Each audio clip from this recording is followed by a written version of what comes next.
Little star kids. நாம் செய்யும் நல்லது எப்போதும் நமக்கே திரும்பி வரும். ஒரு கிராமத்தில் ஒரு சின்ன வீட்டில் வினோத் என்ற சிறுவன் வசித்து வந்தார். அம்மா, இன்னைக்கு எங்க ஸ்கூல் ஸ்போர்ட்ஸ் டேமா, அதனால பேக் கொண்டு போக தேவையில்லை, நவியமாவே வீட்டுக்கு வந்துடுவேன். சரி கண்ணு, பார்த்து போயிட்டு வா.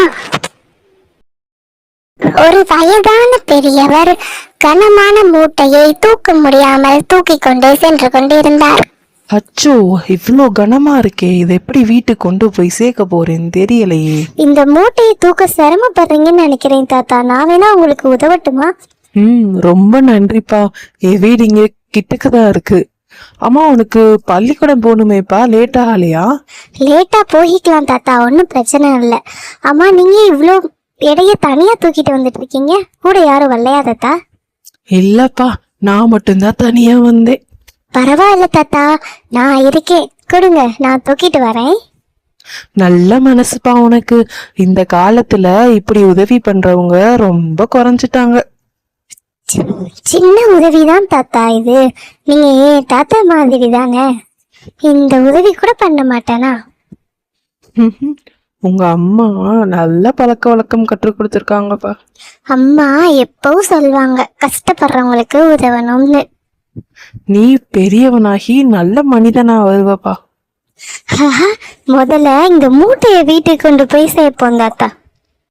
அட, இதுதான்ப்பா என்னோட வீடு, வாப்பா வீட்டுக்குள்ள போகலாம். இல்ல இல்ல, இருக்கட்டும் தாத்தா, நான் இன்னொரு நாள் கண்டிப்பா வரேன், ஸ்கூலுக்கு போகணும், லேட் ஆயிடுச்சு. அப்புறம் உங்க வீடு சூப்பரா இருக்கு. சரிப்பா, பார்த்து போயிட்டு வா. 5 நாட்களுக்கு பிறகு. ஐயோ அப்பா, என்னாச்சு, ஏன் இப்படி இருமிட்டு இருக்கீங்க? ரொம்ப முடியலப்பா, மூச்சு விடவே முடியல. ஏதாவது ஹாஸ்பிட்டலுக்கு கூட்டிட்டு போங்கப்பா இப்பவே. அப்பா வாங்கப்பா, நம்ம வீட்டு பக்கத்துலயே ஒரு பெரிய ஆஸ்பத்திரி இருக்கு, அங்க நல்லா வைத்தியம் பார்ப்பாங்க, உடனே போகலாம்ப்பா. வாங்கப்பா, 2 நிமிஷத்துல போயிடலாம். டேய் தம்பி, அது காசு கட்டி பாக்குற ஆஸ்பத்திரிடா, அவ்வளோ காசுலாம் நம்மகிட்ட இல்லடா. ஐயோ அம்மா, அப்பாதான் ரொம்ப முடியாம இருக்காருலம்மா, போய் பார்க்கலாமா, பணத்தை பத்தி அடுத்து யோசிச்சுக்கலாம். சரிப்பா, வா போகலாம். ஐயோ அம்மா, முடியலையே. ஹாஸ்பிட்டல் வந்துருச்சாடா தம்பி, நீ எவ்வளவு தூரம் போகணும்? அப்பா, நம்ம ஹாஸ்பிட்டலுக்குள்ள வந்துட்டோம்ப்பா, இருங்கப்பா, அதோ டாக்டர் வராருப்பா, உங்களுக்கு ஒன்றும் ஆகாதுப்பா, பயப்படாதீங்கப்பா. அட தம்பி, நீ எங்கப்பா இங்க? யாருக்கு என்னாச்சுப்பா? உனக்கு எதுவும் உடம்பு சரியில்லையாப்பா? என்ன செய்யுது சொல்லு. இல்ல தாத்தா, அப்பாக்கு திடீர்னு மூச்சு விட முடியல தாத்தா, நெஞ்சு வலிக்குதுன்ட்டு அழுகிறாரு தாத்தா. ஓ அப்படியா? அப்ப முதல்ல நான் சொல்ற ஸ்கேன்லாம் எடுத்துட்டு வாங்க, அப்பதான் நம்ம பார்க்க முடியும். பணத்தை பத்தி கவலைப்படாதீங்க, இது என்னோட ஆஸ்பத்திரி தான், இவன் என்னோட பையன்தான், நான் எல்லா செலவையும் நானே ஏத்துக்கிறேன்.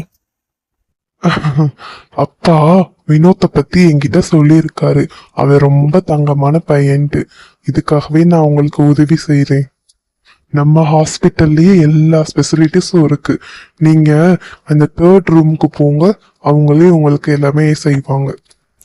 ரொம்ப நன்றியா, இந்த உதவியை நாங்க எப்பயும் மறக்க மாட்டோம். சரி சரி வாங்க, நம்ம ஃபர்ஸ்ட் ட்ரீட்மெண்ட் எடுப்போம், அடுத்து பேசிக்கலாம் எல்லாத்தையும்.